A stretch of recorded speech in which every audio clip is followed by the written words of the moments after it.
હેતલ અવાજ સંભળાય છે બેટા? હા સર, સંભળાય છે. કમ્પ્લીટ સંભળાય છે ને? હા સર.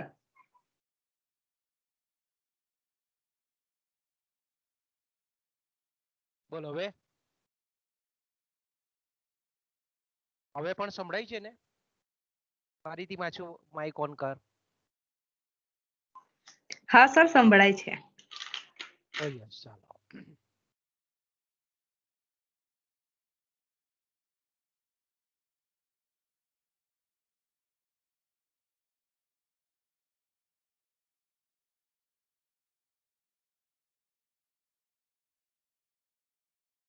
તો બાળકો આપણે પેપર 7A અને એમાં પણ આપણે ડેવિડ રિકાર્ડો વિશે અભ્યાસ કરતા હતા અને એમાં આપણે જોયું તે પ્રમાણે કે એડમ સ્મિથે જ્યારે પોતાનું પુસ્તક વેલ્થ ઓફ નેશન્સ જે 1776 પબ્લિશ કરેલું હતું, ત્યારબાદ 41 વર્ષ પછી ખાસ કરીને ડેવિડ રિકાર્ડોએ પોતાનું પુસ્તક the political economy and principal of taxation, બરાબર, આ રીતનું પુસ્તક એડમ સ્મિથના પુસ્તક પ્રસિદ્ધ થયા પછી ડેવિડ રિકાર્ડોએ 1817 એમનું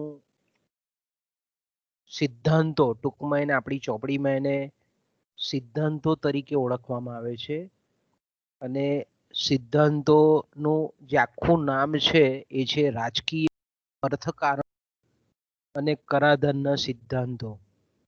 એટલે આપણે એમ કહીએ કે ઇંગ્લિશમાં જો એના પુસ્તકનું નામ આપણે કહેવું હોય તો principles of political economy and taxation. તો આ જે પુસ્તક છે તે મેં કીધું તેમ કે 1817 ડેવિડ રિકાર્ડોએ પબ્લિશ કરેલું હતું. શરૂઆતમાં આપણે જાણીએ છીએ તે પ્રમાણે કે એના જીવન પરિચયમાં આપણે જોઈ ગયા તે પ્રમાણે કે 1772 એમનો જન્મ થયેલો અને માત્ર 14ની ઉંમરે જ એના પિતાજીનો જે પરંપરાગત વ્યવસાય હતો શેર બજાર, એ શેર બજારમાં શેર દલાલીના કામમાં એમને તાલીમબદ્ધ કરાયા. એટલે આપણે એમ કહીએ કે ખૂબ નાની ઉંમરે જે રીતે આપણે આગળ ચર્ચા કરી ગયા છે તે પ્રમાણે કે એડમ સ્મિથ અને માલ્થસ આ બે જે રીતે ઉચ્ચ શિક્ષણ મેળવેલું હતું એવું આપણે જાણીએ છીએ તે પ્રમાણે કે ડેવિડ રિકાર્ડોને મળેલું હતું નહીં. છતાં પણ આપણે એમ કહી શકીએ કે એમના વિચારોનો પ્રભાવ એ ખૂબ પ્રભાવક હતો અને એના જે વિચારો હતા, આર્થિક વિચારો હતા, એના પરથી ઘણા બધા આપણે એમ કહીએ કે ઘણા બધા સિદ્ધાંતો આપનારા ઘણા બધા વિચારકો ત્યાર પછીથી ઉપલબ્ધ થયા, અર્થશાસ્ત્રને મળ્યા. અને આપણે જાણીએ છીએ તે પ્રમાણે કે એના જીવન પરિચયમાં આપણે એ પણ જોયું કે ખૂબ જ નાની ઉંમરમાં એ ધનાઢ્ય થઈ ગયા અને પછી એમનો જે શેર બજારનો વ્યવસાય હતો એ એમણે બંધ કરી અને અન્ય જે એમણે જે હોબી કેળવેલી હતી કે એમને જે અન્ય જે બાબતો હતી, અનેક જીવનના અનેક જે પરિમાણો હતા એમાં એમણે રસવૃત્તિ કેળવેલી હતી. જાણીએ છીએ તે પ્રમાણે કે એમણે ભૌતિક શાસ્ત્ર, ગણિત શાસ્ત્ર અને જેને આપણે જીઓલોજી કહીએ છીએ, ભૂસ્તર શાસ્ત્ર, એ ભૂસ્તર શાસ્ત્રમાં પણ ઘણા બધા આપણે એમ કહીએ કે લેખો લખેલા હતા. શરૂઆતમાં આપણે એમ કહીએ કે અભ્યાસ પણ કરેલો હતો અને એમણે એ વિષયોમાં પણ, અન્ય વિષયોમાં પણ એ આપણે જાણીએ છીએ તે પ્રમાણે કે એની રસવૃત્તિ કેળવેલી હતી. પછી આપણે જોયું તે પ્રમાણે કે કોઇન્સિડન્ટલી 1799માં એ જ્યારે બાથ નામના સ્થળે ફરવા જાય છે અને ત્યાં એડમ સ્મિથનું જે પુસ્તક હતું અને એ પુસ્તક અચાનક એમને હાથ લાગી જાય છે, એટલે એને વાંચવામાં રસ પડે છે અને અર્થશાસ્ત્રમાં એની જે રુચિ છે તે કેળવાય છે. આપણે એ પણ જોઈ ગયા કે ડેવિડ રિકાર્ડો ના જે પૂર્વજો હતા એ ખાસ કરીને પોર્ટુગલના હતા અને પોર્ટુગલમાંથી એ હોલેન્ડ આવેલા અને હોલેન્ડથી પછી ઇંગ્લેન્ડમાં સ્થાયી થયેલા હતા. અને એમના જે દાદા પરદાદા છે તે મધ્યકાલીન યુગમાં જે મહાન તત્વચિંતક થઈ ગયેલા સ્પિનાઝો એમના વંશના હતા. એટલે આપણે એમ કહી શકીએ કે તત્વચિંતક એટલે સ્વાભાવિક છે કે ભાઈ ધાર્મિક અને આધ્યાત્મિક વિચારો એમના વારસામાં મળી આવેલા હતા. આપણે જોયું તે પ્રમાણે કે પિતા અને પુત્ર વચ્ચે કઈક કૌટુંબિક પ્રશ્નો ઊભા થવાને લીધે ખૂબ નાની ઉંમરે એમણે અલગ પોતાનું સાંસારિક જીવન સ્ટાર્ટ કરેલું હતું અને ખૂબ જ આપણે એમ કહીએ ને કે 1823માં 51 વર્ષની નાની ઉંમરે એમનું અવસાન થયેલું હતું. એ આપણે આટલી વસ્તુની આપણે ગયા પીરિયડમાં ચર્ચા કરેલી હતી. તો આપણે જાણીએ છીએ તે પ્રમાણે કે ડેવિડ રિકાર્ડો એક આપણે એમ કહીએ ને કે પ્રશિષ્ટ અર્થશાસ્ત્રીય વિચારધારાના એક આગેવાન વિચારક હતા. આપણે જોઈ ગયા તે પ્રમાણે કે ડેવિડ રિકાર્ડો એ એડમ સ્મિથની જે વિચારધારા હતી એ એડમ સ્મિથની જે વિચારધારા હતી એમાં રહેલી જે ત્રુટીઓ હતી, નબળાઈઓ હતી, એને પૂરવાનું ખૂબ સરસ મજાનું કામ એ ડેવિડ રિકાર્ડોએ કરેલું છે. તો આપણે જો એકદમ શોર્ટમાં જો જોવું હોય તો આપણે એમ કહી શકીએ કે ડેવિડ રિકાર્ડોનું જે સમગ્ર આર્થિક વિચારતંત્ર છે એ માત્ર ને માત્ર ઐતિહાસિક એટલે કે પ્રશિષ્ટ અર્થશાસ્ત્રી એટલે કે એના પહેલાના જે વિચારકો છે માત્ર ને માત્ર એમણે આપેલી વિચારસરણીને જ એમણે પોતાના આર્થિક વિચારોમાં આવરેલી નથી. પણ રિકાર્ડો આપણે એમ કહીએ કે વ્યક્તિગત આર્થિક ઘટક તરીકે જે મનુષ્ય છે, માનવ છે, એની આર્થિક પ્રવૃત્તિ, આર્થિક પાસાને ધ્યાનમાં રાખીને એમણે અમુક સિદ્ધાંતો આપવાનો પ્રયત્ન કરેલો છે. સામાન્ય રીતે એમની વિચારસરણીમાં આપણે જોયું તે પ્રમાણે કે એમની જે વિચારસરણી છે તેમાં ખાસ કરીને કેટલાક ઉદાહરણોનો ઉપયોગ કરેલો છે ખરો, છતાં પણ આપણે એમ કહી શકીએ કે વાસ્તવિક જે જગત છે, વ્યવહારિક જે પરિસ્થિતિ છે, એ વ્યવહારિક પરિસ્થિતિના પરિપ્રેક્ષ્યમાં એમના વિચારો એમણે આપેલા છે. એટલે આપણે એમ કહી શકીએ કે એક વાસ્તવવાદી વ્યવહારિક એ ચિંતક હતા. તો આપણે એમને આગળ પણ આપણે જોયું તે પ્રમાણે કે ભાઈ એમણે જે કંઈ પણ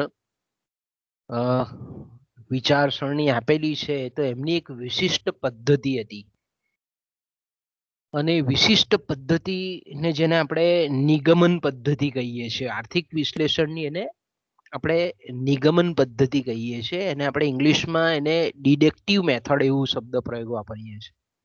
એટલે નિરપેક્ષ નિગમન જે પદ્ધતિ છે એમણે તે વખતે ઉપયોગ કરેલો હતો,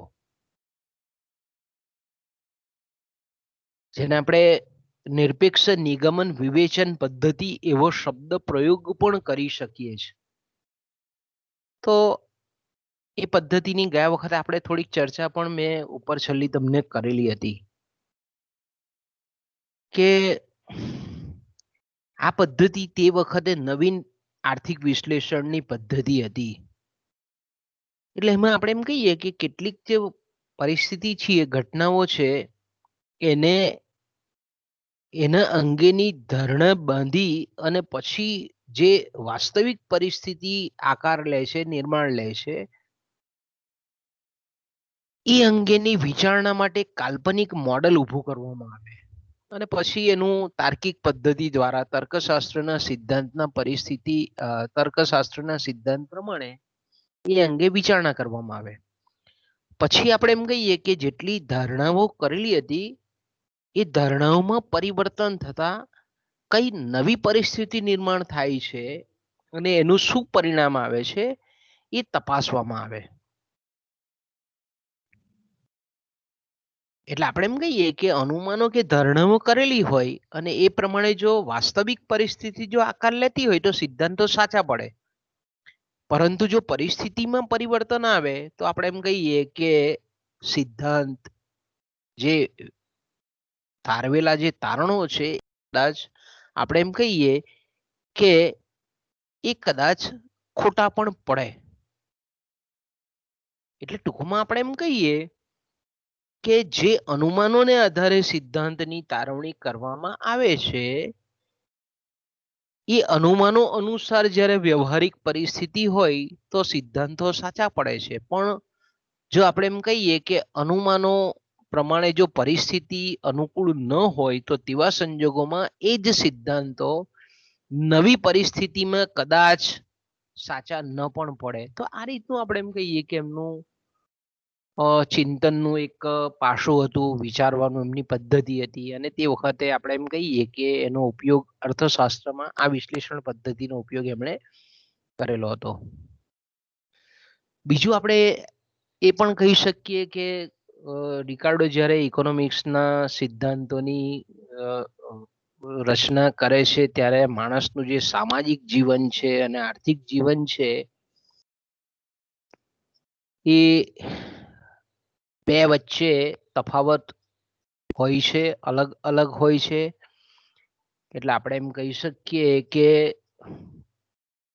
મનુષ્યનું જે સામાજિક અને આર્થિક જીવનમાં જે તફાવત રિકાર્ડોએ પાડેલો છે એ પ્રમાણે આપણે એમ કહીએ કે વ્યક્તિ અને સમાજ એ બંને કેવું છે, અલગ છે. અને સમગ્ર જે વ્યક્તિની સમાજના સંદર્ભમાં પ્રવૃત્તિ અને વ્યક્તિગત પ્રવૃત્તિ આ બંને આધારિત એમણે આર્થિક જીવનની આખી ઇમારત ઊભી કરેલી છે. એક સૈદ્ધાંતિક એક આપણે એમ કહીએ કે ચિંતન અંગેનું માળખું ઊભું કરેલું છે એમ આપણે કહી શકીએ. ખાસ કરીને આપણે વ્યક્તિના સંદર્ભમાં જોઈએ તો વ્યક્તિ અંગેનું જે એમનું માનવું હતું કે ભાઈ આર્થિક જીવનમાં વ્યક્તિ એ સ્વતંત્ર હોય છે અને સમાજના સંદર્ભમાં આપણે એમ કહીએ તો એમનું જે અગત્યનું જે માનવું હતું કે વસ્તીનો વધારો એ દરેક સમાજ શબ્દ એટલે કોઈ પણ દેશ પણ આવી જાય, કોઈ પણ રાજ્ય પણ આવી જાય, દરેક સમાજનું એક લક્ષણ છે. અને આ બે મુખ્ય જે વ્યક્તિ અને સમાજ અંગેના જે એમના જેને પાયાના ખ્યાલો કહીએ છીએ એના પર એમની સમગ્ર વિચારધારા વિકસેલી છે એમ આપણે કહી શકીએ.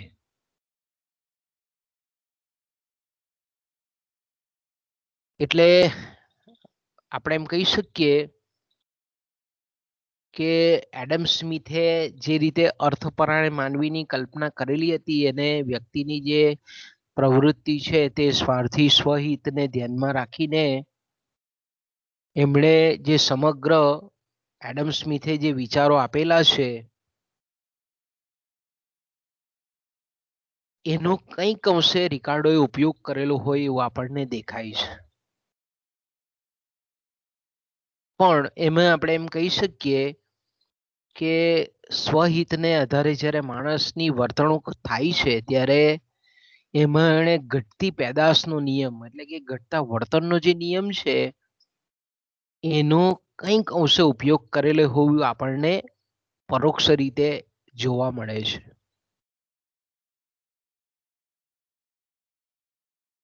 અને ખાસ કરીને માલ્થસના જે વિચારો છે કે ભાઈ જીવન નિર્વાહના જે સાધનો છે ખોરાક છે અને બીજું વસ્તી છે એ મોટે ભાગે વ્યસ્ત પ્રમાણમાં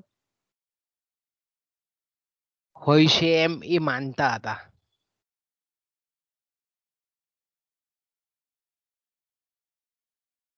એટલે આપણે એમ કહી શકીએ કે માલ્થસની જે મૂળભૂત વિચારધારા છે એ રિકાર્ડોના મતે કંઈક અંશે સાચી છે પણ હંમેશા એના આધારે જ્યારે કોઈ સિદ્ધાંતની રચના કરવામાં આવે તો કદાચ કોઈક વખત એ સાચા ન પણ હોઈ શકે એ સિદ્ધાંતો.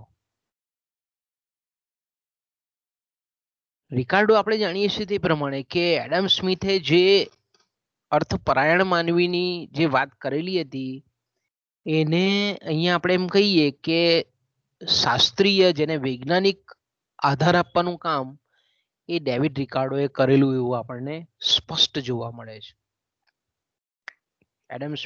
ડેવિડ રિકાર્ડોએ અર્થશાસ્ત્રની આપણે વ્યાખ્યા આપેલી હતી તે પણ આપણે ગયા પીરિયડમાં થોડીક ચર્ચા કરેલી હતી કે ડેવિડ રિકાર્ડોના મતે અર્થશાસ્ત્ર એટલે જમીન છે, શ્રમ છે, યંત્ર સામગ્રી છે અને મૂડી છે એની સહાયથી જે સંપત્તિનું નિર્માણ થાય છે એ જમીનના માલિકો, કારીગરો અને મૂડીપતિઓ વચ્ચે વહેંચાઈ જાય છે.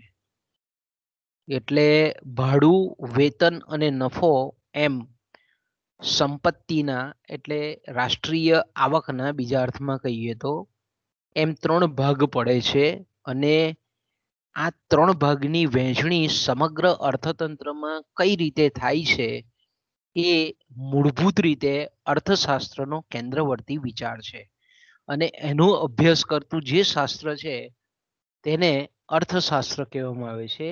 અને આ જે સમસ્યા છે વહેંચણીની ઉત્પાદન અને વહેંચણીની સમસ્યા છે એ અર્થશાસ્ત્રની મુખ્ય સમસ્યા છે એમ એમણે અર્થશાસ્ત્રની વ્યાખ્યા આપતા કીધેલું છે. તો આપણે એમ કહીએ કે રિકાર્ડોની જે વિચારસરણી છે એમાં આપણે કીધું તેમ કે ભાઈ એમણે જ્યારે વ્યક્તિગત વ્યક્તિને ધ્યાનમાં રાખીને જ્યારે વિચારો આપેલા છે ત્યારે સામાન્ય રીતે આપણે એમ કહી શકીએ કે વ્યક્તિ જે સમાજમાં એક ભાગ તરીકે એક અંગ તરીકે જ્યારે આપણે માનતા હોઈએ ત્યારે એ વ્યક્તિની આજુબાજુ જે સમાજનું આર્થિક જીવન છે, આર્થિક પરિસ્થિતિ છે એ બહુ મહત્વનો ભાગ ભજવે છે એની વર્તણૂકમાં. એટલે આપણે એમ કહી શકીએ કે એના સમયગાળા દરમિયાન એટલે તત્કાલીન સમયમાં જે કંઈ પણ વિચારકો હતા એ જ વિચારકોની છાપ આપણને રિકાર્ડોમાં અહીંયા જોવા મળે છે. મોટે ભાગે આપણે એમ કહીએ કે રિકાર્ડોનું જે વિચાર તંત્ર છે આખું એમાં જે સમાજના જે જુદા જુદા આર્થિક હિતો ધરાવતા જે વર્ગો છે અને એ વર્ગોનું આખું સંચાલન એ એકબીજાના આર્થિક હિતો, આર્થિક સંબંધો પર રચાયેલું છે. સમાજમાં કયો વર્ગ એ ચોખ્ખી ઉપજ કે જેને આપણે અધિશેષ ઉત્પાદન કહીએ છીએ એ કઈ રીતે થાય છે અને એ અધિશેષ ઉત્પાદનનું વિતરણ કે જેને વહેંચણી આપણે કહીએ છીએ તે સમાજના વિવિધ વર્ગો વચ્ચે કઈ રીતે વહેંચાય છે એ એના મુખ્ય વિચારતંત્રના મુદ્દાઓ છે. એટલે અહીંયા આપણે એમ કહીએ ને કે ખૂબ સરસ રીતે ડેવિડ રિકાર્ડો રાષ્ટ્રની અંદર થતું કુલ ઉત્પાદન, બરાબર, એટલે જેને આપણે અત્યારે જો આપણે સરળતા માટે સમજવું હોય તો એ રીતે કહી શકીએ કે રાષ્ટ્રીય જે ઉત્પાદન થાય છે તે, અને બીજી બાજુ આપણે એમ કહીએ કે એ રાષ્ટ્રીય ઉત્પાદન કે તે વખતે સંપત્તિ એ લોકો શબ્દ વાપરતા હતા, એ સંપત્તિનું વિતરણ કે જેને આપણે અત્યારે વહેંચણી કહીએ છીએ, કે રાષ્ટ્રીય ઉત્પાદનની રાષ્ટ્રીય આવકની વહેંચણી કઈ રીતે થાય છે એની સમજૂતી એ ડેવિડ રિકાર્ડોએ મુખ્યત્વે આપેલી છે. એટલે કહેવાનો મતલબ રિકાર્ડોનો એવો છે કે અર્થતંત્રમાં જે કંઈ પણ રાષ્ટ્રીય કુલ ઉત્પાદન થાય છે અને એ રાષ્ટ્રીય ઉત્પાદન કે રાષ્ટ્રીય સંપત્તિની જે સમાજના અલગ અલગ વર્ગો વચ્ચે જે વહેંચણી થાય છે એ વિનિમય ઉપર આધારિત હોય છે. એનો પાછળનો મુખ્ય કયું છે યક્ષ જે બાબત છે તે એ છે એક્સચેન્જ. એટલે આપણે એમ કહીએ કે સમગ્ર રાષ્ટ્રમાં જે ઉત્પાદન થાય છે ને વહેંચણી થાય છે એના કોર બિંદુ તરીકે, કેન્દ્ર બિંદુ તરીકે વિનિમયની પ્રક્રિયા એ મુખ્ય ભાગ ભજવે છે. અને આપણે જાણીએ છીએ તે પ્રમાણે કે જ્યારે વિનિમય શબ્દનો ઉપયોગ થાય ત્યારે વિનિમયમાં મેં કીધું તેમ કે જે કંઈ પણ વસ્તુઓ કે સેવાઓની આપલે થતી હોય તો એ યોગ્ય રીતે થાય છે કે નહીં, એ લેવડ દેવડ યોગ્ય રીતે થાય છે કે નહીં, કઈ રીતે થાય છે, એટલે આપણે મૂલ્ય નિર્ધારણના પ્રશ્ન ઉપસ્થિત થાય. એટલે મૂલ્યના સિદ્ધાંતોની રચના આપણને થતી જોવા મળે છે. એટલે ડેવિડ રિકાર્ડોનો બી ઉત્પાદન અને વિતરણ આવ્યું, વિનિમય આવ્યું, વહેંચણી આવ્યું એટલે વિનિમય શબ્દ આવ્યો, અને વિનિમય આવ્યો એટલે મૂલ્યનો સિદ્ધાંત. એટલે આપણે એમ કહીએ કે ડેવિડ રિકાર્ડોના વિચારતંત્રમાં મૂલ્યનો સિદ્ધાંત એ મુખ્ય છે. જે રીતે એડમ સ્મિથમાં પણ આપણે એમ કહીએ કે મૂલ્યનો સિદ્ધાંત મહત્વનો હતો, તે જ રીતે અહીંયા પણ આપણે એમ કહીએ કે એના અનુયાયી વિચારક ડેવિડ રિકાર્ડોના વિચારતંત્રમાં પણ મૂલ્યનો જે સિદ્ધાંત છે તે કેન્દ્રીય સ્થાને છે. એટલે મૂલ્યના સિદ્ધાંત એટલે કે મૂલ્ય, કોઈ પણ વસ્તુનું મૂલ્ય, સેવાનું મૂલ્ય, જો કે તે વખતે સેવા શબ્દનો ઉપયોગ એ લોકો કોઈ જગ્યાએ કરેલો નથી, પણ આપણે સમજી શકીએ એટલા માટે સેવા શબ્દ બોલું છું હું. બાકી વસ્તુ જ એ લોકોએ તો ભૌતિક વસ્તુ જ કહેતા હતા. ઉત્પાદનનો મતલબ એવો થાય કે ભૌતિક અને જળ વસ્તુઓ કે જેને આપણે નરી આંખે જોઈ શકીએ છીએ એવી વસ્તુ કે જેને લોકો ઉત્પાદન તરીકે આવરી લેતા હતા. પણ જે અત્યારે આપણે એમ કહીએ કે સેવા છે તો તેનો ઉપયોગ એ લોકોએ તે વખતે સેવાને રાષ્ટ્રીય ઉત્પાદનમાં એ લોકો ગણતા હતા નહીં. એ એડમ સ્મિથ પણ હોય કે ડેવિડ રિકાર્ડો પણ હોય.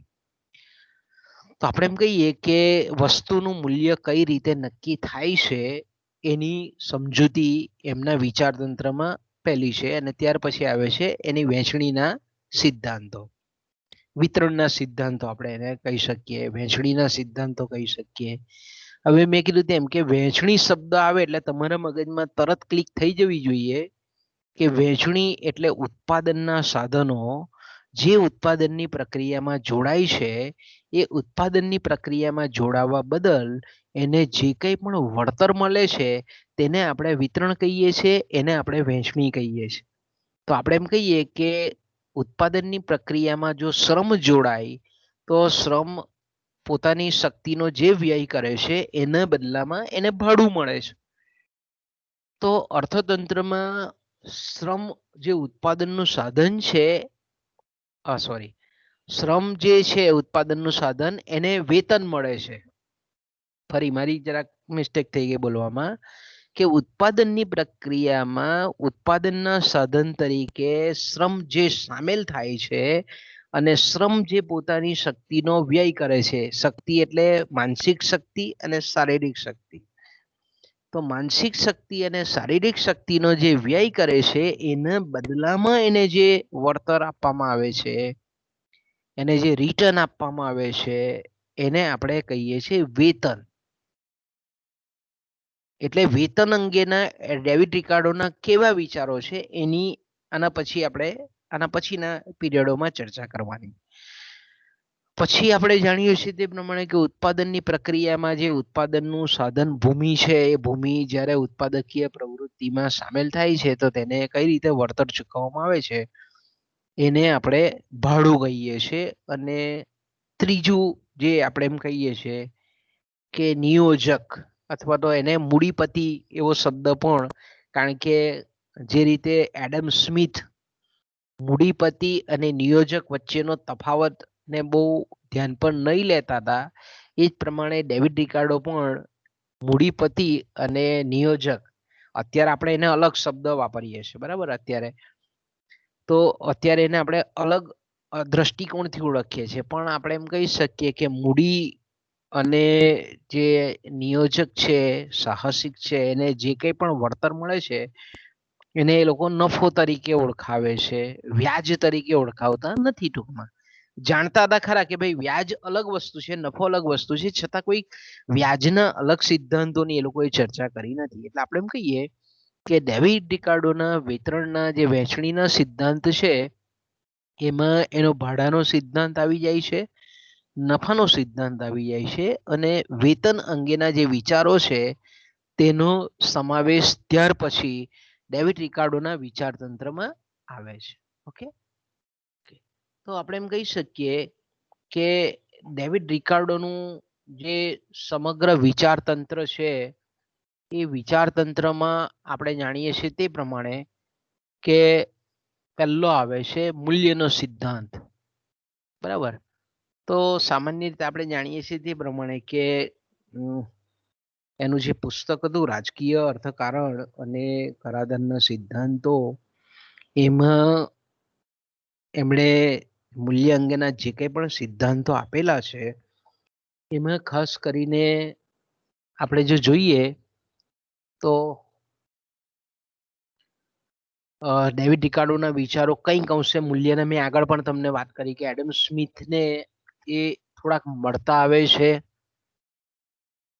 અને પછી અમુક બાબતોમાં આપણે એમ કહીએ કે એડમ સ્મિથથી એમના વિચારસરણી થોડાક જુદી પણ પડે છે. એટલે આપણે એમ કહીએ કે ખાસ કરીને મૂલ્યના સિદ્ધાંતની રજૂઆતમાં એમણે આપણે કીધું તે પ્રમાણે કે રિકાર્ડોએ પણ વસ્તુના બે પ્રકારના મૂલ્યને મહત્વ આપેલું છે.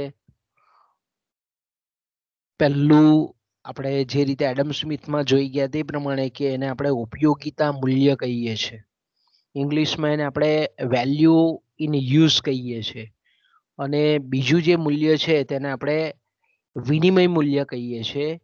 તો એને આપણે વેલ્યુ ઇન એક્સચેન્જ એવો શબ્દ પણ વાપરીએ છીએ. તો આપણે એમ કહીએ કે આ બે મૂલ્ય નો એમણે ખાસ કરીને ખ્યાલ આપેલો છે.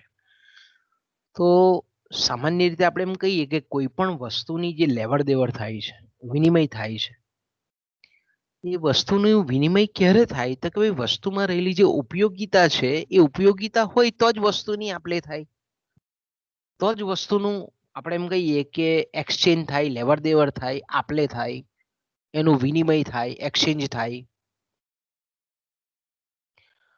તો વસ્તુમાં વિનિમય માટે ઉપયોગિતા હોવી જોઈએ એ જરૂરી છે. પણ અહીંયા ડેવિડ રિકાર્ડો એવું કહે છે કે મૂલ્ય પર વસ્તુમાં રહેલી ઉપયોગિતા જ એક અસરકારક કે નિર્ધારક પરિબળ નથી.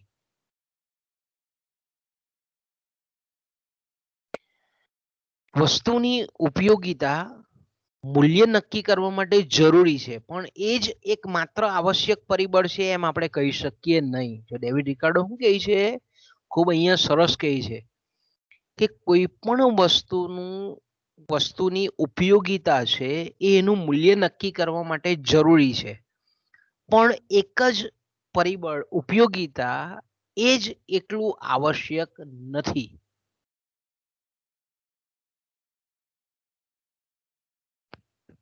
એટલે આપણે એમ કહીએ કે દરેક વસ્તુમાં મૂલ્યનું અસ્તિત્વ તેની ઉપયોગિતા પર આધાર રાખે છે ખરું, પણ વસ્તુની મૂલ્યની માત્રા કેટલી છે તેનો આધાર તેની ઉપયોગિતા પર નથી. તેનો આધાર તેની માત્ર ઉપયોગિતા પર જ નથી એમ.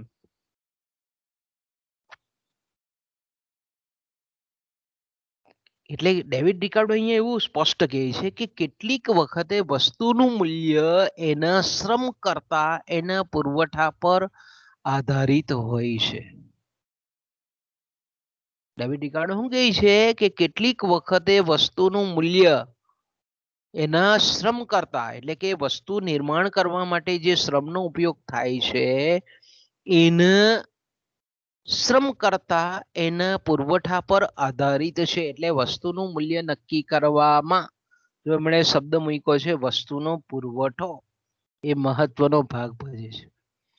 તો અહીંયા ડેવિડ રિકાર્ડો આપણને તે વખતે કહે છે જો માર્શલે પછી આપણે એફઆઈ માં ભણી ગયા તમે ગયા વર્ષે કે માર્શલનો માંગનો નિયમ પુરવઠાનો નિયમ. તો માર્શલ તો 1890 માં લખેલું હતું એમને પુસ્તક અને આણે 1817 માં લખેલું હતું. તો અહીંયા તમે વિચાર કરી શકો કે વસ્તુનું મૂલ્ય નક્કી કરવામાં વસ્તુનો પુરવઠો મહત્વનો ભાગ ભજવે છે ઘણી વખત એવું આપણને ડેવિડ રિકાર્ડો 1817 માં કહે છે. 1890 માં આપણે માર્શલને ભણીએ છીએ એના પુસ્તકને ગયા વખતે એફઆઈ માં આપણે ભણી ગયા તે એકમલક્ષી અર્થશાસ્ત્ર. તો અહીંયા કહેવાનો મતલબ એ ડેવિડ રિકાર્ડો એવું કહ્યું છે કે ઘણી વખતે માત્ર ઉપયોગિતા છે વસ્તુની એટલે એનું મૂલ્ય જ નક્કી થાય છે પણ મૂલ્યની માત્રા એટલે કે મૂલ્ય કેટલું ઊંચું નક્કી થાય કેટલું નીચું નક્કી થાય એમાં ઉપયોગિતા બહુ અગત્યનો રોલ નથી ભજવતું પણ અગત્યનો રોલ ભજવે છે વસ્તુની અછત વસ્તુનો પુરવઠો. એટલે આપણે એમ કહીએ કે કેટલીક વખતે વસ્તુનું મૂલ્ય એમાં વપરાયેલા શ્રમ કરતા એના પુરવઠા ઉપર વધારે આધારિત હોય છે. એટલે કે પુરવઠો જો ઓછો હોય તો તેને લીધે એનું મૂલ્ય વધે છે.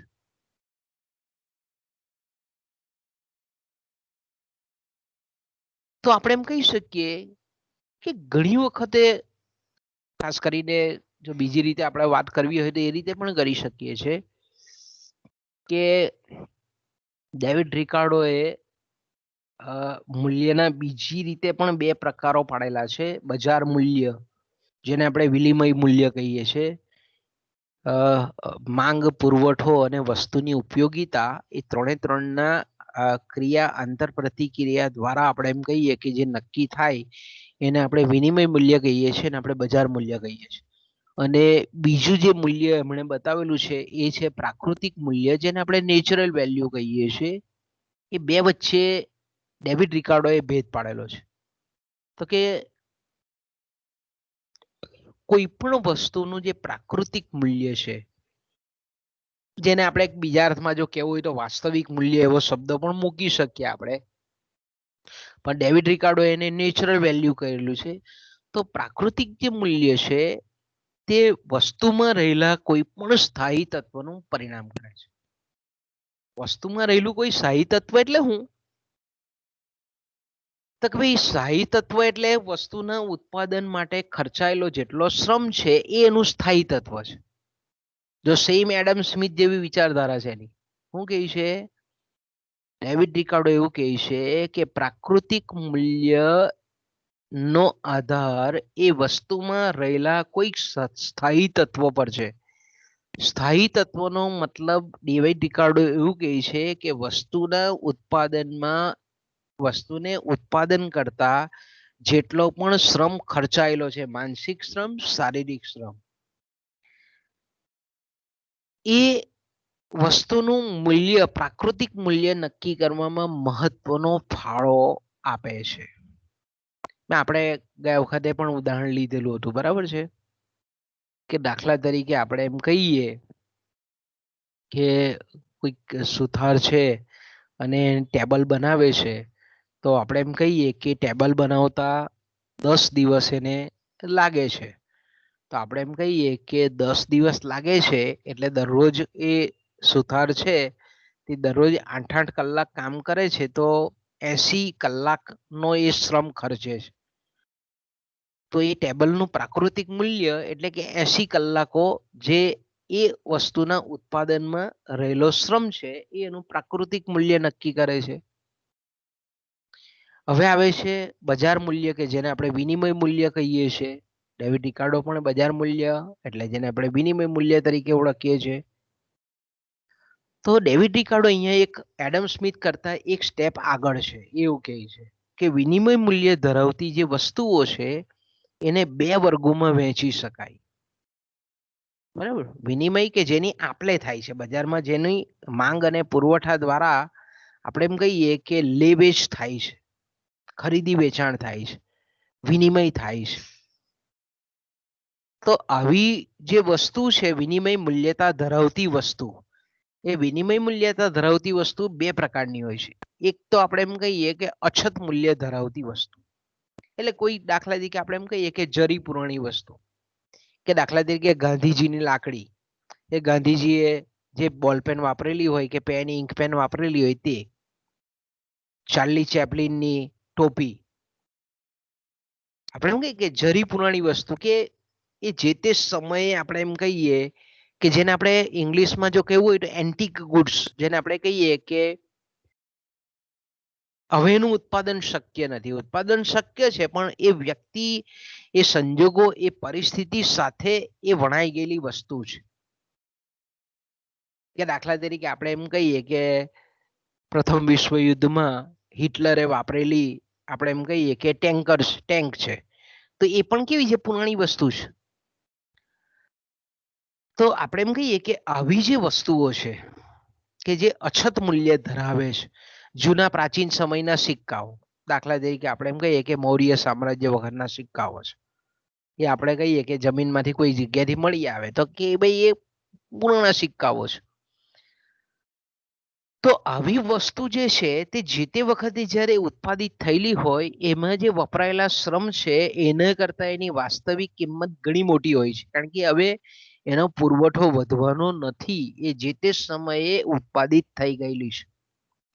એટલે એમાં ભલે આપણે એમ કહીએ કે શ્રમ કદાચ ઓછો વપરાયેલો હોય છતાં પણ એની વાસ્તવિક કિંમત એ ઘણી ઊંચી હોય છે, કારણ કે આવી જે દુર્લભ વસ્તુઓ છે તેનો પુરવઠો ખૂબ ઓછો હોય છે, ખૂબ ઘણી ઓછી હોય છે. પણ વિનિમય મૂલ્યની જ્યારે ડેવિડ રિકાર્ડો વાત કરે છે ત્યારે આવી અછતવાળી જે દુર્લભ વસ્તુઓ છે એ પુરાણી વસ્તુઓના બાબતમાં એ મૂલ્યના સિદ્ધાંતની સમજૂતી આપતા નથી, એટલે કે એને પર એ ઓછું કેન્દ્રિત કરવાનું આપણને જણાવે છે. એવું કહે છે કે રોજબરોજના વપરાશમાં જે આવતી વસ્તુઓ છે કે ભાઈ ઘઉં છે, ચોખા છે, વીજળી છે, દૂધ છે, કાપડ છે, શાકભાજી છે, આવી જે રોજબરોજના વપરાશમાં આવતી જે વસ્તુઓ છે એનું મૂલ્ય એ કઈ રીતે મૂલ્ય નક્કી થાય છે એ મૂલ્યના સિદ્ધાંતનો મુખ્ય હાર્દ છે. અને એવું કહે છે કે આવી જે વસ્તુઓ છે રોજબરોજના વપરાશમાં આવતી જે વસ્તુઓ છે એને એના મૂલ્યને નક્કી કરવામાં એ વસ્તુમાં વપરાયેલો જે શ્રમ છે એ શ્રમ એ અગત્યનું પરિબળ છે. એટલે આપણે એમ કહીએ કે એડમ સ્મિથે પણ આ જ વસ્તુ કીધેલી હતી કે ભાઈ વિનિમય મૂલ્યતા ધરાવતી જે વસ્તુ છે કે જેમાં બજારમાં એની ખરીદી વેચાણ થાય છે, આપલે થાય છે, એનું મૂલ્ય નક્કી કરવામાં આપણે એમ કહીએ કે આને સ્થાયી તત્વ એવો શબ્દ વાપરેલો છે. એ સ્થાયી તત્વ એ મૂલ્યનું નક્કી કરવાનું એક અગત્યનું કારણ તરીકે શ્રમને ગણે છે. એટલે આપણે એમ કહીએ કે એડમ સ્મિથે જે પ્રમાણે શ્રમ મૂલ્યનો સિદ્ધાંત આપેલો છે પણ એડમ સ્મિથનું આપણે એમ કહીએ કે સિદ્ધાંતની જે મર્યાદા હતી કે ભાઈ અલ્પ વિકસિત સમાજ માટે એટલે કે અલ્પ વિકસિત દેશો માટે એ સિદ્ધાંત આપણે એમ કહીએ કે ઉપયોગી હતો.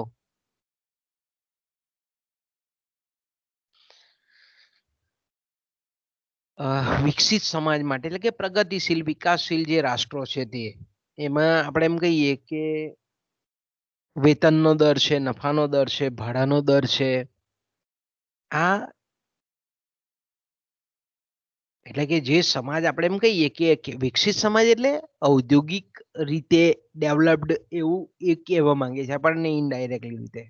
પરોક્ષ રીતે આપણે એમ કહી શકીએ કે ઉત્પાદનની પ્રક્રિયામાં શ્રમ સિવાયના ઉત્પાદનના સાધનોની જે ભાગીદારી વધતી જાય છે તો એને આપણે વિકસિત સમાજનું એક લક્ષણ તરીકે મૂકી શકીએ. પ્રગતિશીલ રાષ્ટ્રના એક શબ્દ તરીકે મૂકી શકીએ. વિકસિત સમાજ જ્યારે એડમ સ્મિથ વાપરે છે તો આપણે એમ કહી શકીએ કે વિકાસમાન રાષ્ટ્ર, વિકસિત દેશ છે, પ્રગતિશીલ રાષ્ટ્ર છે કે એમાં ઉત્પાદનની પ્રક્રિયામાં શ્રમની સાથે મૂડી છે કે અન્ય ઉત્પાદનના સાધનો જેમ જેમ ઊભા થતા જાય છે એમ એમ આપણે એમ કહીએ કે અન્ય પણ ઉત્પાદનના સાધનોને વળતર ચૂકવવું પડે છે. તો આ ઉત્પાદનના અન્ય સાધનોને જે શ્રમ સિવાયના જે ઉત્પાદનના સાધનોને જે વળતર ચૂકવવું પડે છે એટલે એની ચૂકવણીઓ એ કોઈ પણ વસ્તુના મૂલ્યને નક્કી કરવા માટે મહત્વનો ભાગ ભજવે છે એવું આપણને એડમ સ્મિથ કહી ગયેલા. તો સેમ વિચારસરણી આને પણ આપી, ડેવિડ રિકાર્ડોએ પણ એ જ પ્રકારે કીધું કે થોડીક થોડીક થોડીક જે આપણે એમ કહીએ કે એડમ સ્મિથે એવું ખાલી જે બાયફર્કેશન એમણે કરેલું હતું કે જે શ્રમ મૂલ્યનો સિદ્ધાંત છે તે માત્ર પછાત અથવા તો અલ્પ વિકસિત સમાજ માટે જ લાગુ પડે છે અને વિકાસશીલ જે રાષ્ટ્રો છે, પ્રગતિશીલ જે સમાજો છે એના માટે એડમ સ્મિથ એવું કહેવા માંગતા હતા કે એના માટે ઉત્પાદન ખર્ચનો સિદ્ધાંત મહત્વનો છે. ત્યારે ડેવિડ રિકાર્ડો એ જે બીજો જે એમનો ખ્યાલ છે કે પ્રગતિશીલ સમાજમાં જે મૂલ્ય નિર્ધારણનો જે શ્રમ મૂલ્યનો સિદ્ધાંત છે તે કામ લાગતો નથી એની સાથે ડેવિડ રિકાર્ડો સહમત નથી.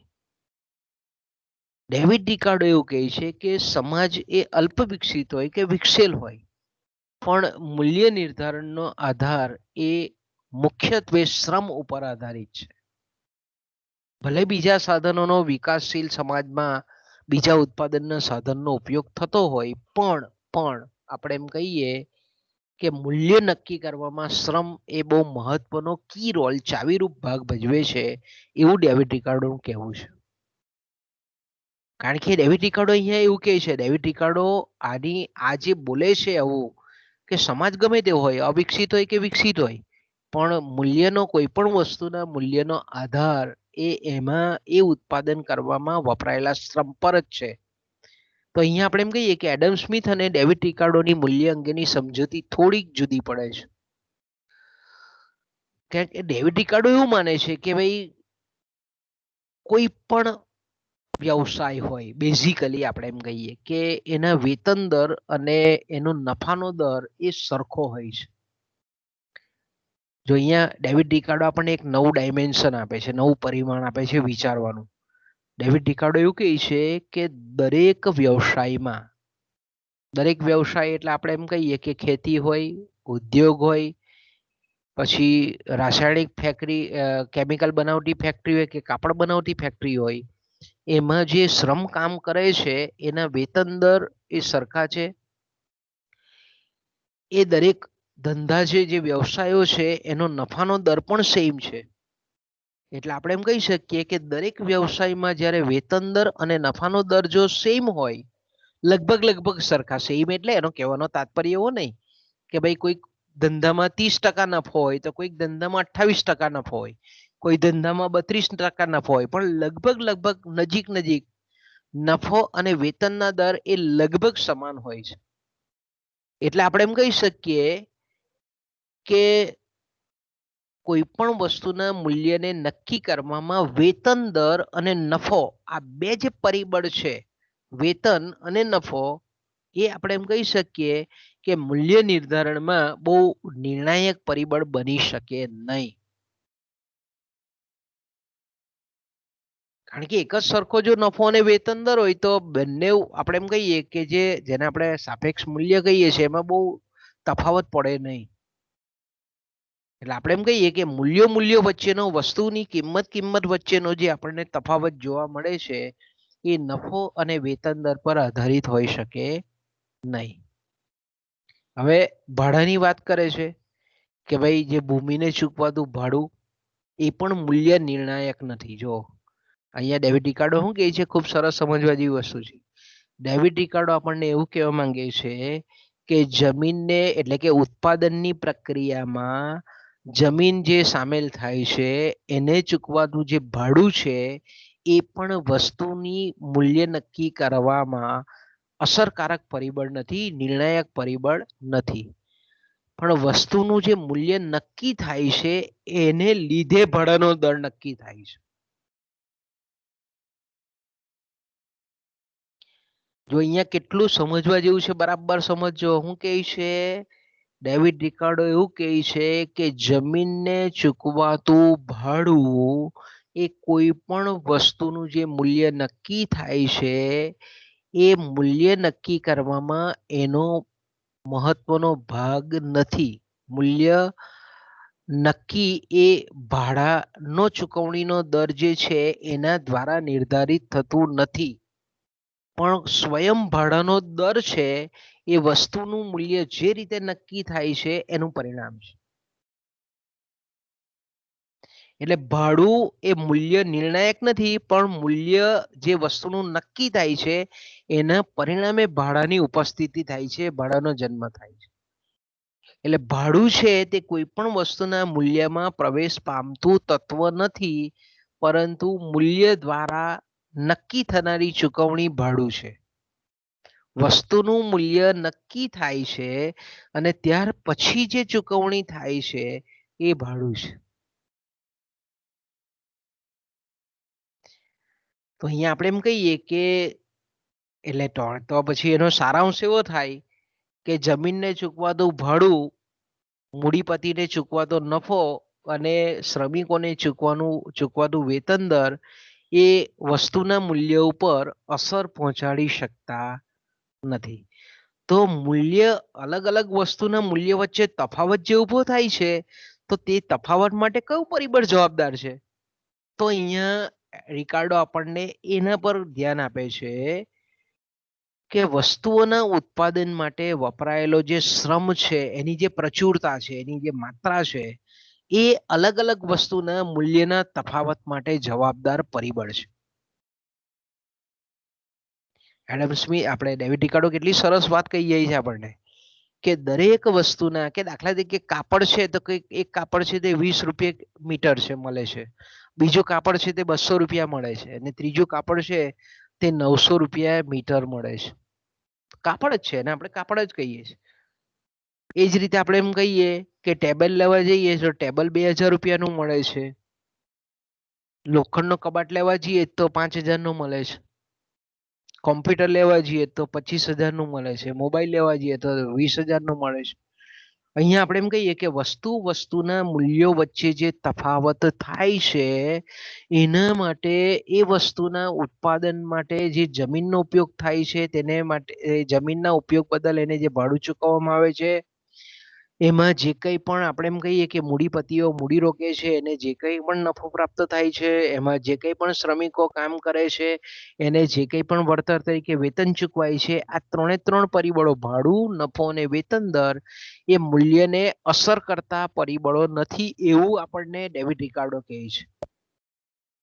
તો પછી વસ્તુના મૂલ્યમાં આપણે કીધું તેમ કે ભાઈ કાપડ છે તો એક જ પ્રકારના 3 પ્રકારના કાપડ છે તો તેના ભાવ શા માટે જુદા હોય છે? તો ડેવિડ રિકાર્ડો અહીંયા આપણને એવું સમજાવવા માંગે છે કે દરેક વસ્તુના મૂલ્યોમાં તફાવત માટે એ વસ્તુના ઉત્પાદન માટે જે વપરાયેલા શ્રમ છે એની માત્રા, એની ક્વોન્ટિટી, એનો જથ્થો એના તફાવત માટે જવાબદાર છે. કારણ કે ડેવિડ રિકાર્ડો એવું કહે છે કે ભાઈ વેતન દરો છે તો કદાચ આપણે એમ કહીએ કે એ અસમાન હોય, એટલે કે શ્રમિકોને ચૂકવાના વેતનમાં આપણે એમ કહીએ કે ઘણી વખત બહુ ટૂંકા ગાળા પૂરતું આપણે એમ કહીએ કે તફાવત હોય કે ભાઈ એક ઉદ્યોગમાં આપણે એમ કહીએ કે વેતન દર 500 રૂપિયા ધારો કે રોજ ચાલે છે, બીજા ઉદ્યોગમાં 300 રૂપિયા ચાલે છે, ત્રીજા ઉદ્યોગમાં આપણે એમ કહીએ કે 700 રૂપિયા ચાલે છે.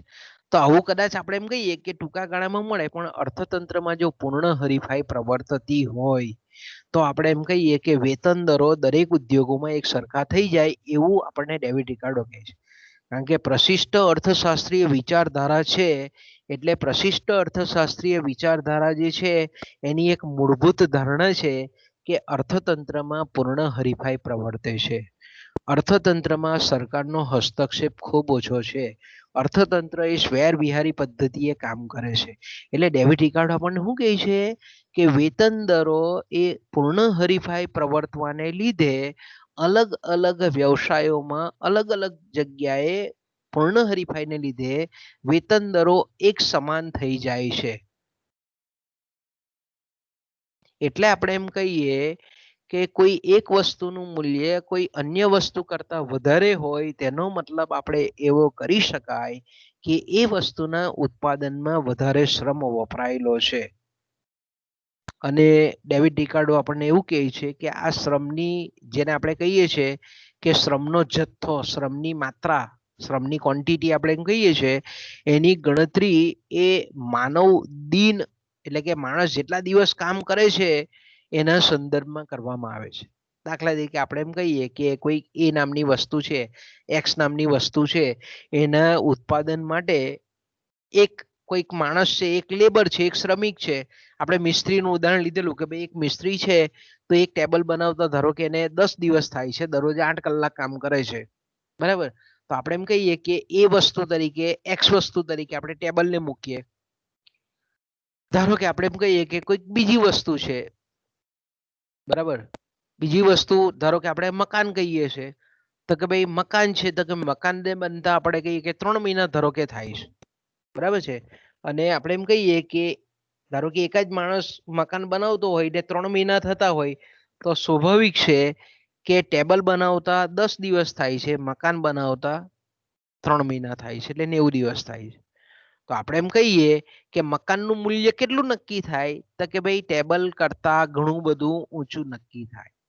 અહીંયા આપણે ચોપડીમાં ઉદાહરણ એવું આપેલું છે કે ભાઈ કોઈક એક વસ્તુના ઉત્પાદન માટે એક માણસ 5 દિવસ જેટલા શ્રમનો ઉપયોગ કરે છે, જ્યારે બીજી વસ્તુ છે એ વસ્તુના ઉત્પાદન માટે એક માણસ કામ કરે છે 10 દિવસ જેટલો શ્રમ વપરાય છે. તો આપણે એમ કહીએ કે બનું મૂલ્ય એ અ કરતા વધારે છે કારણ કે એને બનાવતા 10 દિવસ થાય છે, પેલા બનાવતા 5 દિવસ થાય છે, એટલું બનું મૂલ્ય એ 2 અ જેટલું છે એમ આપણે કહી શકીએ.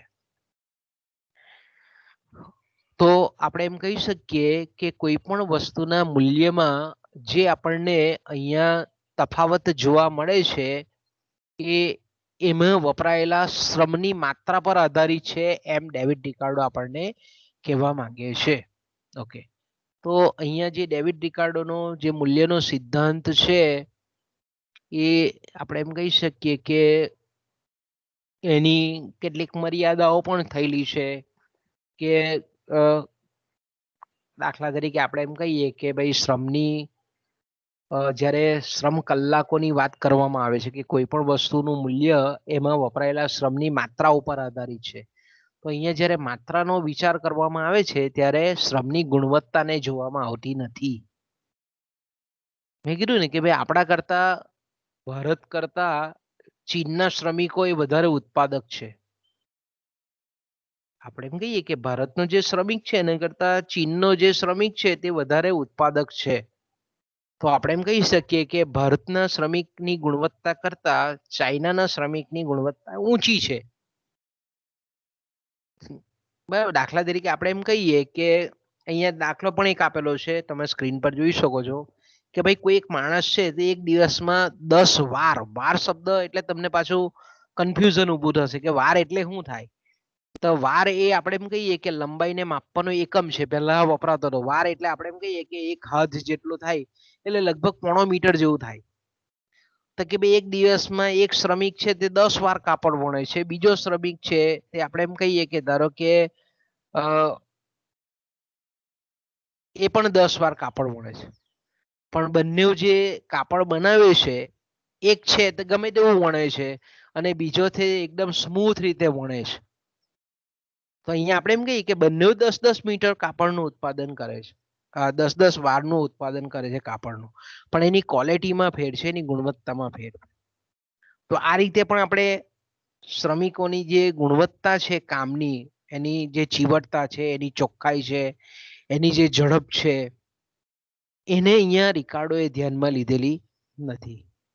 બીજું આપણે એમ કહીએ કે રિકાર્ડોના મૂલ્યના સિદ્ધાંતની જો બીજી મર્યાદા આપણે એમ કહીએ કે ઉત્પાદનની પ્રક્રિયામાં ઉત્પાદનના સાધન તરીકે શ્રમની સાથે જ્યારે મૂડીનો ઉપયોગ વધારવામાં આવે તો આપણે એમ કહી શકીએ કે મૂડીનો ઉપયોગ જો વધારવામાં આવે તો સ્વાભાવિક છે કે શ્રમની ઉત્પાદકતા વધે. બરાબર. દાખલા તરીકે આપણે એમ કહીએ કે ભારત અને જાપાનની વાત કરીએ તો આપણે અહીંયા શ્રમ મૂડી નો જે રેશિયો છે એના કરતા જાપાનમાં શ્રમ અને મૂડીનો રેશિયો જુદો છે. દાખલા તરીકે અહીંયા આપણે એમ કહીએ કે એક મશીન એક માણસ કામ કરે છે ભારતમાં, ત્યારે જાપાનમાં આપણે એમ કહીએ કે 100 મશીન એક માણસ કામ કરે છે. તો અહીંયા આપણે એમ કહીએ કે ભારતની તુલનામાં જાપાનમાં મૂડી સાધનોનો ઉપયોગ વધારે થાય છે. તો આપણે એમ કહીએ કે એક જ શ્રમિક 100 મશીન પર કામ કરે છે ને એનું જે ઉત્પાદન થાય છે એટલે ઉત્પાદકતા એની ઘણી બધી વધારે છે. જ્યારે ભારતનો શ્રમિક છે તે એક મશીન પર એક જ શ્રમિક છે એટલે એનું ઉત્પાદન ઓછું છે. તો કે આવું કેમ? આવું જે થાય છે એનો આપણે એમ કહીએ કે મૂલ્યના સિદ્ધાંતમાં આ બાબત શ્રમની ઉત્પાદકતા મૂડીને લીધે જે બદલાતી હોય છે તેનો સમાવેશ આપણને રિકાર્ડોના સિદ્ધાંતમાં જોવા મળતો નથી. પણ જો અહીંયા ખૂબ સરસ કહી છે, તમને યુનિવર્સિટી પરીક્ષામાં પ્રશ્ન પણ પૂછે છે કે ડેવિડ રિકાર્ડોના મતે મૂડી એટલે શું? તો ડેવિડ રિકાર્ડો બહુ સ્પષ્ટ કહે છે કે મૂડી એટલે સંગ્રહિત શ્રમ. ભૂતકાળનો સંચય જે શ્રમ છે, સંગ્રહિત શ્રમ છે એટલે જ મૂડી. કે દાખલા તરીકે કોઈક વ્યક્તિએ મશીન બનાવ્યું, બરાબર, તો વ્યક્તિએ શ્રમ, પોતાનો માનસિક શારીરિક શ્રમનો ઉપયોગ કર્યો અને પછી મશીનનું નિર્માણ થયું, તો મશીનને આપણે મૂડી કહીએ છીએ. તો મૂડી શું છે? તો કે માણસ, જે જીવંત માણસ છે, એણે પોતાની શારીરિક અને માનસિક શ્રમ કરી અને મૂડીનું નિર્માણ કરેલું છે. એટલે મૂડી એક જાતની સંગ્રહિત શ્રમ જ છે. મૂડીનો મતલબ શું થાય? એક જાતનો સંચિત શ્રમ છે, એક્યુમ્યુલેટેડ લેબર છે. સંગ્રહિત થયેલો શ્રમ એટલે મૂડી. આપણે એમ કહીએ પણ જ્યારે ડેવિડ રિકાર્ડો આવું કહે છે કે મૂડી એટલે સંગ્રહિત શ્રમ, પણ કોઈ પણ વસ્તુના નિર્માણમાં કેટલો શ્રમ સંગ્રહ થયેલો છે એની ગણતરી કરવી બહુ અઘરું છે.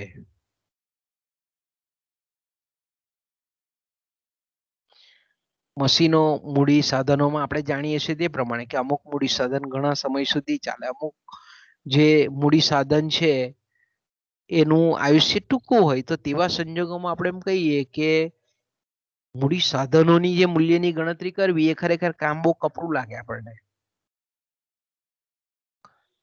તો આપણે એમ કહી શકીએ કે ડેવિડ રિકાર્ડોનો જે મૂલ્યનો સિદ્ધાંત છે એની આ કેટલીક મર્યાદાઓ છે. છતાં પણ આપણે એમ કહીએ કે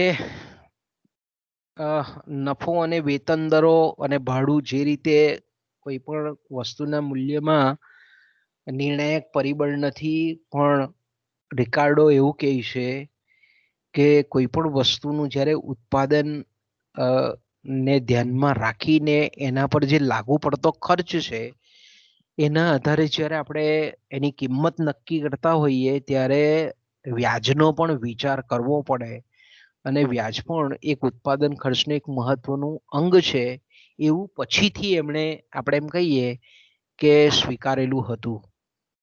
ટૂંકમાં આપણે એમ કહીએ કે ભાઈ, ઇન શોર્ટ, એડમ સ્મિથની જે વિચારધારા હતી કે કોઈ પણ વસ્તુના મૂલ્ય નિર્ધારણમાં શ્રમ એક મહત્વનું પરિબળ છે, તો કોઈ પણ વસ્તુનું મૂલ્ય નક્કી કરવામાં શ્રમ એ એક સ્થિર માપ છે, એવું આપણે એમ કહીએ કે ડેવિડ રિકાર્ડોએ કદાચ આપણે એમ કહીએ કે સાબિત કરવા, સિદ્ધ કરવા માંગતા હોય. એટલે જે તે વખતે કે જ્યારે ભાઈ શ્રમનો ઉપયોગ વધારે હતો, ઉત્પાદનની પ્રક્રિયા શ્રમ પ્રચુર હતી, તો તે વખતે આપણને ડેવિડ રિકાર્ડો અને એડમ સ્મિથ આપણને યોગ્ય લાગતા હતા. પણ આજે આપણે જોઈએ છે તો આધુનિક જે સમાજો છે, વિકસિત દેશો છે, તેમાં આપણને કદાચ ડેવિડ રિકાર્ડોના વિચારો પૂરેપૂરા બંધ બેસતા હોય એવું લાગતું નથી. ઓકે, ત્યાર પછી આવે છે આપણે એમ કહીએ કે ડેવિડ રિકાર્ડોનો, એટલે આપણે ડેવિડ રિકાર્ડોનો મૂલ્યનો સિદ્ધાંતની ચર્ચા કર્યા પછી નો બીજો જે ખ્યાલ છે એ ખાસ કરીને મેં કીધું તેમ કે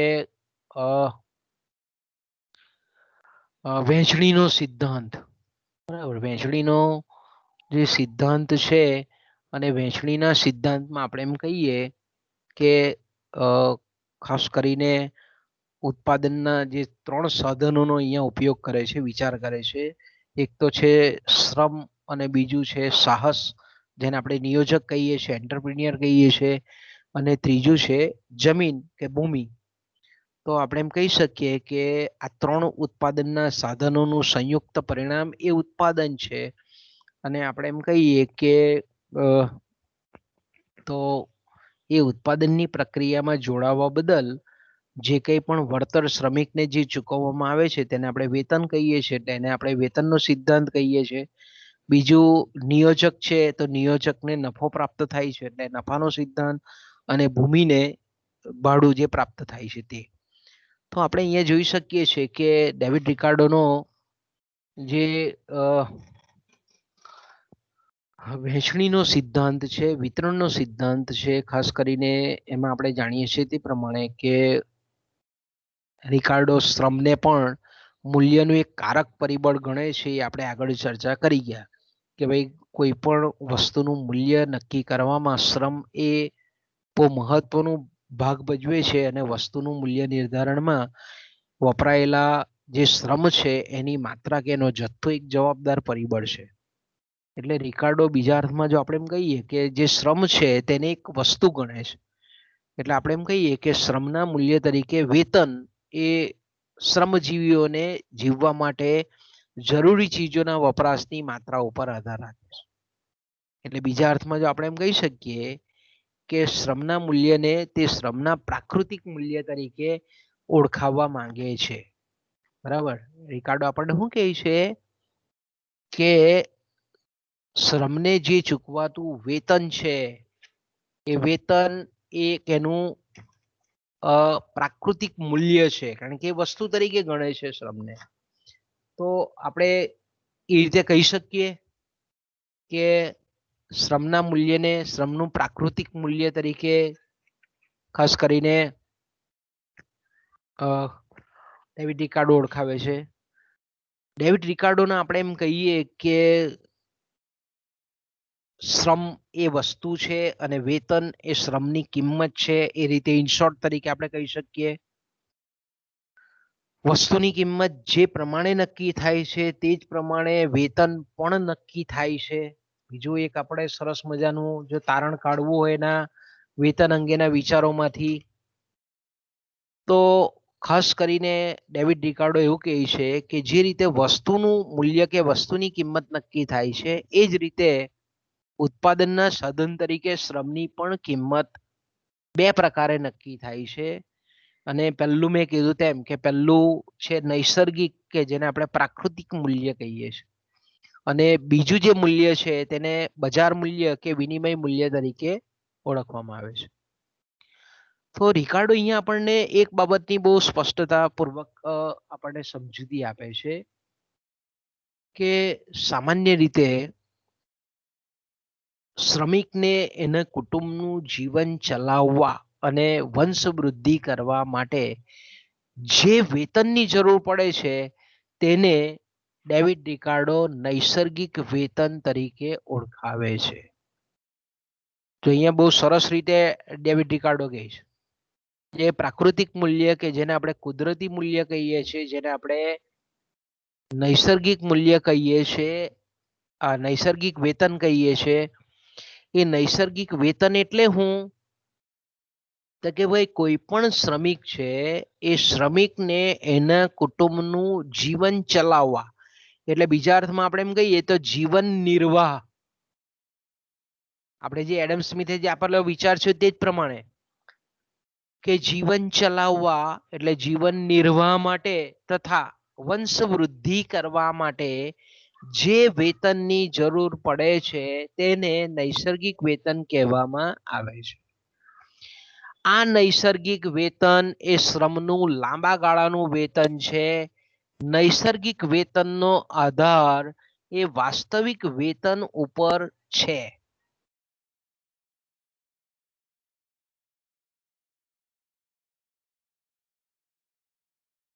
ડેવિડ રિકાર્ડો આપણને શું કહેવા માંગે છે? જો બરાબર એના વિચારોને સમજજો, હું બોલું છું તેને બરાબર કંઠસ્થ કરજો. કે શ્રમિકને એના કુટુંબનું જીવન ચલાવવા તથા વંશવૃદ્ધિ કરવા માટે જે વેતનની જરૂર પડે છે તેને નૈસર્ગિક વેતન, કુદરતી વેતન, પ્રાકૃતિક વેતન કહે છે, નેચરલ વેજીસ કહે છે. આ નૈસર્ગિક વેતન એ શ્રમનું લાંબા ગાળાનું મૂલ્ય છે. નૈસર્ગિક વેતનનો આધાર એ વાસ્તવિક વેતન પર છે. સોરી, વાસ્તવિક મૂલ્ય નહીં, વાસ્તવિક વેતન ઉપર છે. એટલે આપણે એમ કહીએ કે જ્યારે શ્રમની માંગ અને શ્રમના પુરવઠા દ્વારા બજાર વેતન નક્કી થાય છે, આ વેતન નૈસર્ગિક વેતનની નજીકના દરે જ નક્કી થાય છે. પાછો એવો વિચાર ખૂબ સરસ મજાનો.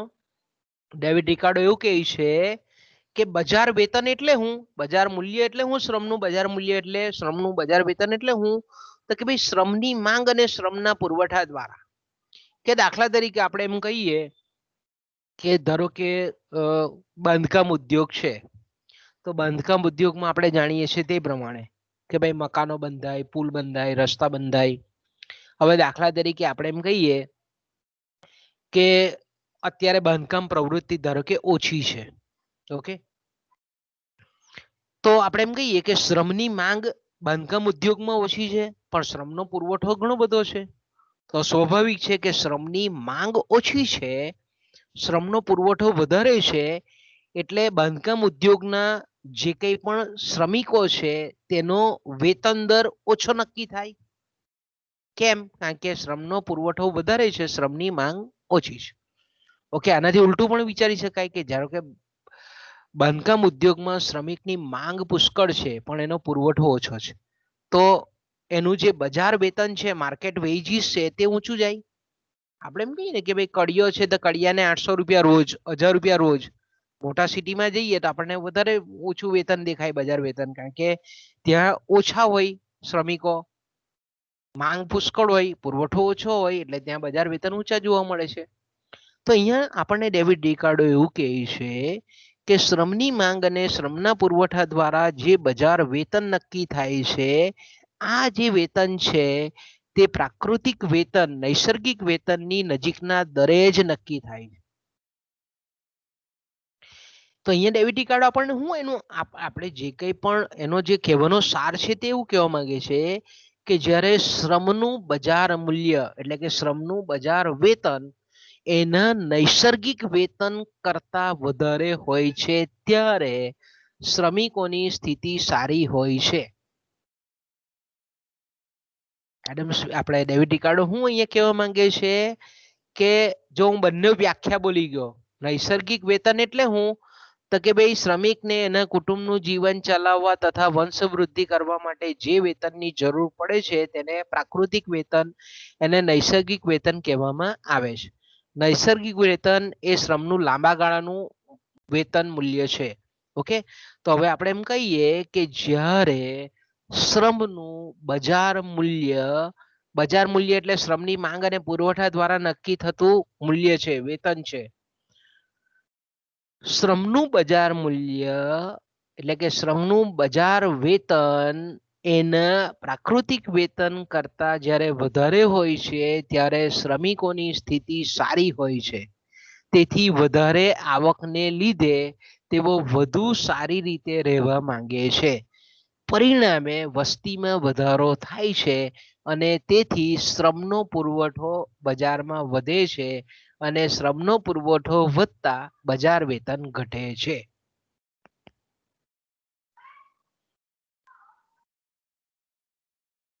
જો અહીંયા ડેવિડ રિકાર્ડો આપણને શું સમજાવે છે કે જ્યારે શ્રમનું બજાર વેતન એના કુદરતી વેતન કરતા વધારે હોય છે ત્યારે આપણે એવું માનવાનું કે ત્યારે શ્રમિકોની સ્થિતિ સારી હોય છે અને વધારે આવકને લીધે એ લોકોનું જીવન ધોરણ થોડું ઊંચું હોય, તેઓ વધુ સારી રીતે રહેવા માંગે છે. એટલે વેતન, જો બજાર વેતન ઊંચું હોય તો ઓછા કલાક કામ કરે લોકો. ઓછા કલાક કામ કરે એટલે આરામ પસંદ કરે. આરામ પસંદ કરે એટલે અહીંયા માલ્થસનો જે વસ્તીનો સિદ્ધાંત છે એની છાપ આપણને અહીંયા દેખાય છે કે આરામ કરે છે, વધુ સારી રીતે રહેવા માંગે છે, એટલે જનસંખ્યામાં વધારો થાય, વંશવૃદ્ધિ થાય. અને વંશવૃદ્ધિ થાય એટલે વસ્તી વધે. વસ્તી વધે કારણ કે આરામથી જીવવા માંગે, એટલે આપણે એમ કહીએ કે બાળકો વધારે ઉત્પન્ન કરે એટલે વસ્તીમાં વધારો થાય, અને વસ્તીમાં વધારો થાય એટલે શ્રમનો પુરવઠો વધે, અને શ્રમનો પુરવઠો વધે એટલે બજાર વેતન ઘટે. હવે જો આનાથી ઉલટું પણ પાછો કહે છે કે શ્રમનું બજાર વેતન પ્રાકૃતિક વેતનથી, કુદરતી વેતનથી વધુ નીચે જાય છે ત્યારે, એનાથી ઉલટું, તદ્દન ઉલટું, કે બજાર વેતન, શ્રમિકોનું બજાર વેતન, શ્રમનું બજાર વેતન, શ્રમનું બજાર વેતન મૂલ્ય પ્રાકૃતિક વેતન મૂલ્યથી વધુ નીચે જાય ત્યારે શ્રમિકોની સ્થિતિ બહુ જ ખરાબ થાય છે. તો શ્રમિકોની, તેથી તેને પરિણામે શું થાય છે કે લોકોએ જીવન ચલાવવા માટે વધારે શ્રમ કરવો પડે. એટલે વધારે શ્રમ કરવો પડે એટલે આરામનો સમય નહીં મળે. આરામનો સમય નહીં મળે એટલે વંશ વૃદ્ધિ ઘટે, વસ્તી વધારાનો દર ઘટે, એટલે શ્રમિકોની સંખ્યા ઘટે. શ્રમિકોની સંખ્યા ઘટે એટલે બજારમાં શ્રમનો પુરવઠો ઘટે. શ્રમનો પુરવઠો ઘટે એટલે બજાર વેતન ઊંચું જાય છે. એટલે ફરીથી શ્રમિકોની સ્થિતિ સારી થવા લાગે અને જીવન નિર્વાહ કરવા માટે આવશ્યકતા જેટલું તેને વેતન મળે છે. આ સિદ્ધાંતને ડેવિડ રિકાર્ડો નિર્વાહ વેતનનો સિદ્ધાંત કહે છે. બરાબર છે? એટલે આપણે એમ કહી શકીએ કે એણે વેતનના જે બે પ્રકારો બતાવ્યા, એણે જે આપણે એમ કહીએ કે વેતનના જે બે પ્રકારો બતાવ્યા, એના બે પ્રકારોમાં પહેલું મેં કીધું તેમ કે પ્રાકૃતિક મૂલ્ય અને બજાર મૂલ્ય, પ્રાકૃતિક વેતન અને બજાર વેતન, અને બે વચ્ચેનો સંબંધ એની જનસંખ્યા પર કેવી અસર થાય, એને લીધે શ્રમના પુરવઠા પર કેવી અસર થાય, અને શ્રમના પુરવઠાને લીધે વેતન દર પર કેવી અસર થાય, એની સમજૂતી એમણે આપેલી છે.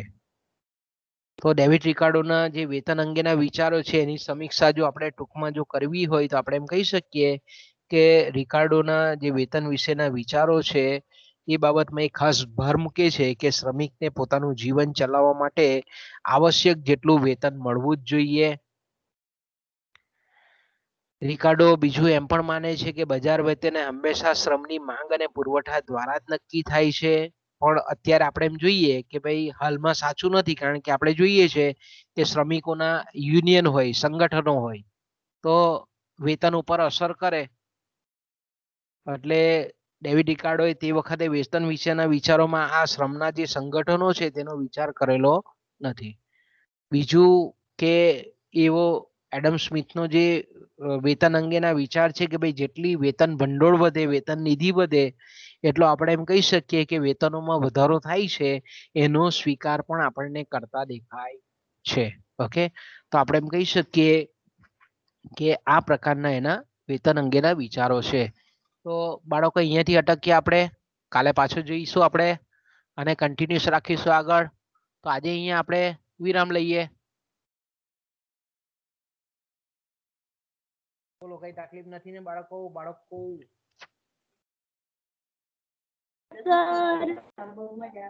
હા બોલ પ્રિયંકા, હું ગઈ? બોલો, છે કઈ તકલીફ?